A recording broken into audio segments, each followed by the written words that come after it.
Video का आपने title तो देख लिया होगा, मॉडर्न सीलिंग डिज़ाइन। सड़क ही उखाड़ दी है जिस तरफ से मैं इकबाल एवेन्यू फेज 3 जाता हूँ। ये इधर के चौकीदार हैं चाचा जी, अल्लाह माफ़ करे। ये जब भी मैं आता हूँ इन्होंने झाड़ू पकड़ लेना होता है। सब आप कुछ कहना चाहेंगे? सर ये आपने बड़ी सिंपल सीलिंग करवाई हुई है, क्या लोगों को दिखाना है। बेडरूम का आप सीलिंग डिज़ाइन देखें, आपको ये रूफ लाइट और प्लेन सीलिंग डिज़ाइन, आपने पंखों का कंट्रास्ट भी मेरी सीलिंग के साथ देखा है। ये दरअसल अभी जो घर है ना ये यूज़ में नहीं, आप यूज़ नहीं कर सकते, ये फॉर सेल है। आप जाके ना वो प्लास्टिक वाले टब च ना हो तुसी। जी अस्सलाम वालेकुम माय यूट्यूब फैमिली, उम्मीद करता हूँ आप खैरियत से होंगे, फिटफाट होंगे, खुशबाश होंगे अपने बीवी बच्चों के साथ। तो कंस्ट्रक्शन विद अहमद के थर्ड ब्लॉग में आपको वेलकम करते हैं। आज की वीडियो का आपने टाइटल तो देख लिया होगा, मॉडर्न सीलिंग डिज़ाइन। जी तो कंस्ट्रक्शन के आजकल के एरा में मॉडर्न सीलिंग डिज़ाइन के बारे में मेरी यूट्यूब फैमिली को ज़रूर पता होना चाहिए, क्योंकि मैं चाहता हूँ कि जो भी मेरी यूट्यूब फैमिली में से बंदा घर बनाए तो उसे पता हो कि किस तरह की सीलिंग डिज़ाइन होने चाहिए। और आप ये मौसम देख सकते हैं, आज मौसम बहुत ही अच्छा है और बारिश का सीन होने वाला है। तो आज मेरे साथ मॉडर्न सीलिंग डिज़ाइन में हकीम साहब भी होंगे, वो भी हमें कुछ टिप्स एंड ट्रिक्स देंगे मॉडर्न सीलिंग डिज़ाइन के बारे में, वो आप देखेंगे। और अभी दरअसल मैं जा रहा हूँ अपनी एक बहरिया से आउटसाइड कंस्ट्रक्शन साइट पे, Iqbal Avenue phase 3 canal bank road पे। तो जितने भी मेरे यूट्यूब फैमिली के मेम्बर्स लाहौर में रहते हैं उन्हें इस चीज़ का बखूबी अंदाज़ा है कि इकबाल एवेन्यू फेज 3 किस जगह पे है। तो आपसे मुलाकात होती है साइट पे। A few minutes later. मैं पहुंच चुका हूँ। इधर से थोड़ा सा ना मुझे पैदल चल के जाना पड़ेगा, क्योंकि इधर से गाड़ी गुजरने की अब हालत नहीं है, जितनी बारिशें हो रही हैं। तो ये दरअसल मेरा इकबाल एवेन्यू का प्रोजेक्ट है, 10 मरला का। ये इसकी मैंने रेनोवेशन शुरू की थी।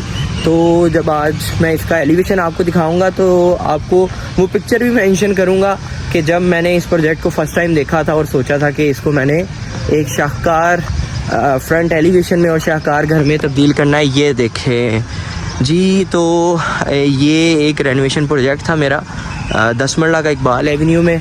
तो ये देखें हमारे टाइल वाले भाई काम कर रहे हैं। अस्सलाम वालेकुम शमीर साहब, की हाल चाल है, ठीक हो? ये देखें ये हमारा ना फ्लोरिंग का काम हो रहा है ओपन एरिया की ये, और बाकी अंदर हमारा इस टाइम पेंट का काम चल रहा है। तो पता है कि मेरा की वजन है जोड़ा खराब होएगा। केड़ा सिक्योरिटी वाला बुला रहे हैं? क्या रास्ता बंद हो गया है?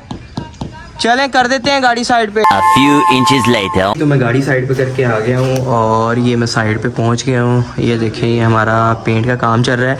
दरअसल मेनली जो मैं साइड पे आया हूँ, ये हमने लॉबी की टाइल समझानी थी अपने टाइल फिक्सर को। ये शबीर साहब है, शबीर साहब रखो यार टाइल। ये देखें हमने ना इन्हें पैटर्न समझाना है कि आपने किस पैटर्न में ये टाइल लगानी है। हम खुद भी टाइल का पैटर्न चेक कर लें कि किस तरह का इसका ग्रीन वगैरह है टाइल पे, तो उस हिसाब से हम इन्हें गाइड कर दें कि ये जो टाइल है ये किस तरीके से लगेगी। कल आपको पता है कि हम लॉबी की टाइल परचेज़ करने गए थे, हमने ये टाइल परचेज़ की थी। तो उस लॉबी में हमने इसे मेन एंट्रेंस लॉबी में लगाना है। 1 hour later. तो हकीम साहब को हमने साथ ले लिया है। जी जी सर, सलाम ले लो। और नहीं सलाम मामा, रोज ही सलाम। अस्तगफिरुल्लाह, ये गालियाँ निकाल रहा है। मैं इसको गाली को मैंने म्यूट कर दिया, ठीक है। ये आपको टू की जो आवाज़ आई है ना, इससे निकालिए गाली, ठीक है। तो हकीम साहब आज आपने मेरी यूट्यूब फैमिली को मॉडर्न सीलिंग डिज़ाइंस के बारे में ज़रा ब्रीफ करना है। जी जी सर, ठीक है। साइड पे जा रहे हैं सारों को। बस हम अब साइड पे जा रहे हैं, तो आपको मॉडर्न सीलिंग डिज़ाइंस के बारे में हकीम साहब भी ब्रीफ करेंगे, कुछ मैं बताऊंगा। A few minutes later. हाँ जी, तो मैं इस वक्त अपनी एक फॉर सेल प्रोजेक्ट की साइड पे पहुंच चुका हूँ, जिधर मैं आपको मॉडर्न सीलिंग डिज़ाइंस के बारे में बताऊंगा। और ये हकीम साहब बदतमीज़ इंसान जो आपने देख लिया है, ये भी बताएंगे। ये इधर के चौकीदार हैं चाचा जी, अल्लाह माफ़ करे। ये जब भी मैं आता हूँ इन्होंने झाड़ू पकड़ लेना होता है, तब काम करके दिखाना है मुझे। तो सही है। सबसे पहले हम डिस्कस करेंगे अपनी गैराज की जो हमारी सीलिंग है इसके बारे में। हकीम साहब आप कुछ कहना चाहेंगे? सर ये आपने बड़ी सिंपल सीलिंग करवाई हुई है, क्या लोगों को दिखाना है, कोई चंगा काम ही।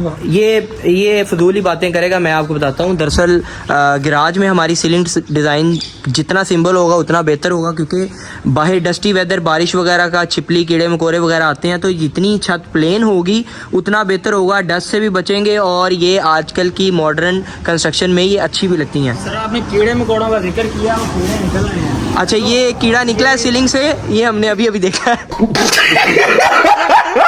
अच्छा यार, ये हम आते हैं तो ये आप मेरा देख सकते हैं ड्राइंग डाइनिंग क्या हमारा ये सीलिंग डिज़ाइन है। आप देखें कि हमारा बिल्कुल प्लेन सीलिंग डिज़ाइन है, लेकिन हमारी जो सीलिंग में लाइट्स की सेटिंग होनी चाहिए ना, वो भी इतनी मज़ेदार होनी चाहिए कि सीलिंग जितनी भी प्लेन हो, लेकिन लाइट्स और जो आपने पंखे और शैंडलियर वगैरह लगाने हैं उससे चीज़ें बहुत ज़्यादा आपकी खूबसूरत लगे। ठीक है, चलिए आपको ब्लैक करने का मशवरा किस बंदे ने? देखें, एक घर की ना आपने थीम को फॉलो करना होता है। जैसे आपको मेरे पूरे घर में मैं आपको दिखाता हूँ, आप किचन में आ जाएं, ये देखिए कितना प्लेन किचन का डिज़ाइन है। तो आपने एक थीम को फॉलो करना है ना इधर। लेकिन ये ब्लैक करने का कोई हमें बताएं। बड़ा हरामी हो बेटा। ये जो है ना, ये मुझे ड्रैग करना है। मैं आपको प्रॉपर तरीके से बताना चाह रहा हूँ कि जब आपने पूरी छत जब एक प्लेन रखी है ना अदनान, जब आपने पूरी छत को वाइट रखा है तो उसमें आपने किसी ना किसी चीज़ का तो कंट्रास्ट देना है ना। मतलब कि आपने अगर वुडन का कंट्रास्ट दिया है, अगर आपने छत बनानी है, वुडन की पेस्टिंग वगैरह की है, मैं वुडन की पेस्टिंग के बहुत खिलाफ हूँ, उतर जाती है। तो आपने प्लेन छत बनाई है तो उसमें ब्लैक का कंट्रास्ट दे दिया। तो ये वैसे भी आजकल मॉडर्न जो दो किनार के आप ले जी, ये बेडरूम का आप सीलिंग डिज़ाइन देखें, आपको ये रूफ लाइट और प्लेन सीलिंग डिज़ाइन, आपने पंखों का कंट्रास्ट भी मेरी सीलिंग के साथ देखा है। उसके बाद जो सबसे मेन बात ये है कि आपने जो भी सीलिंग करनी है ना, अब उसमें ना आपने कर्टन की जगह ज़रूर छोड़नी है, क्योंकि आजकल जो डिज़ाइन चल रहा है ना उसमें डबल हाइट हमारे ना कर्टन चल रहे हैं। तो इस हिसाब से आपने जब भी अपना घर बनाने के लिए जो सीलिंग करनी है ना, वो आपकी सीलिंग जितनी ज़्यादा अब प्लेन होगी वो उतना खूबसूरत लगेगा। ये अदनान साहब मुझे कह रहे थे फुल बूटे पाने चाहिए थे। फुल बूटे दे पांगे आ देख रहे हो तुसी ऐश की शीट लाई है ते फुल बूटे पा देने ते किड्डा है सीन हो जाना सी। ये दरअसल काना काछे का इसका बैकग्राउंड है, तो इसलिए ये ऐसी बातें करता है। Oh my God! इसी तरीके से अगर हम इस बेडरूम के सीलिंग डिज़ाइंस और थीम वगैरह को देखें तो ये बड़ा ही प्लेन सा डिसेंट सा आपको एक एम्बियंस भी नज़र आ रहा होगा कमरे का। और आप सीलिंग डिज़ाइन को देखेंगे, ये जितना प्लेन सीलिंग डिज़ाइन होगा वो बाकी चीज़ों को ना स्पेस देता है कि आप और भी इंटीरियर में चीज़ें ऐड कर सकें। अदनान साहब किधर गए? पानी कितना चल रहा है दसो। ले जी, ये अदनान साहब ने जिंदगी में पहली बार जोजी देखी है और ये टब में आके लेट गए हैं। पानी दसो कितना चल रहा है बंदा। ये दरअसल अभी जो घर है ना, ये यूज में नहीं, आप यूज नहीं कर सकते, ये फॉर सेल है। आप जाके ना वो प्लास्टिक वाले टब चनाओ तुसी। बात तो सही है। दौड़ा ये जरा अदनान साहब जरा तंग करते रहेंगे हमें, तो आपने इसकी टेंशन बिल्कुल भी नहीं लेनी। A few inches later. उसके बाद हम आ जाएगा डबल हाइट लॉबी की तरफ। तो ये देखें, ये हमारी डबल हाइट लॉबी की सीलिंग कितनी बेहतरीन खूबसूरत किस्म की है। तो ये घर जो है ये मेरी तरफ से डिज़ाइन किया गया है। तो इंशाल्लाह नेक्स्ट जो मेरे व्लॉग आएंगे उसमें मैं आपको इस घर का फुल हाउस टूर भी करवाऊंगा और ज़्यादा डिटेल में चीज़ें बताऊंगा। तो उम्मीद है आपको मेरे सीलिंग से रिलेटेड कुछ टिप्स और कुछ ये अदनान साहब की बदतमीजियाँ आपको काफ़ी पसंद आई होंगी। तो इंशाल्लाह आपको मिलेंगे नेक्स्ट व्लॉग में इससे भी अच्छे कंटेंट के साथ, और आपको कंस्ट्रक्शन विद अहमर के साथ मज़ा आ रहा होगा, ये मुझे यकीन है। तो नेक्स्ट वीडियो में आप देखेंगे कि मैं आपको इस घर का फुल हाउस टूर करवाऊंगा और इसकी मैं जर्नी भी बताऊंगा कि ये जो घर मैंने तैयार किया है ये मैंने कितने अरसे में तैयार किया था और इसमें कितना टाइम लगा, कितनी मेहनत आई मेरी। तो इंशाल्लाह मिलते हैं आपको नेक्स्ट वीडियो के साथ। Thank you so much. Thank you for watching construction with Ahmar. Video को लाइक शेयर कमेंट करना ना भूलिएगा। Thank you so much. अल्लाह हाफिज़।